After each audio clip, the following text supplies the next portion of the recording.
কখনো যদি আপনার হাত খালি হয়ে যায়, টাকা নাই, টাকার বড় অভাবে আছেন, ওই সময় একটি দোয়া যদি আপনি একবার পাঠ করতে পারেন, আল্লাহ রাব্বুল আলামিন তৎক্ষণাৎ বৃষ্টির মতো রিজিক আপনাকে দান করবেন। আপনার শূন্য হাতটাকে আল্লাহ পাক রিজিক দিয়ে পূর্ণ করে দিবেন।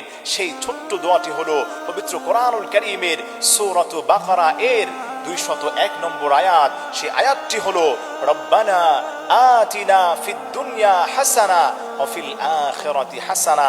এই ছোট্ট দোয়াটি আমরা সবাই পারি। আপনি আল্লাহর কাছে বলছেন, আল্লাহ আমার হাতটা খালি, রব্বানা আতিনা ফিদ দুনিয়া হাসানা, ও আল্লাহ আমি তোমার কাছে দুনিয়ার কল্যাণ চাই, ওয়া ফিল আখিরাতি হাসানা, আখিরাতের কল্যাণ চাই। আল্লাহ বলেন এই গোলামটার যত কল্যাণ দরকার গায়বী ভাবে আমি আল্লাহ পাক ওই গোলামটাকে দান করে দিব। সুবহানাল্লাহ পড়েন। এজন্য আমার প্রিয় ভাইরা, আসেন, পকেট শূন্য হয়েছে, হাত শূন্য হয়েছে, দোয়াটি পাঠ করেন, আল্লাহ পাক আপনার রিজিকের দরজাকে উন্মুক্ত করে দিবে।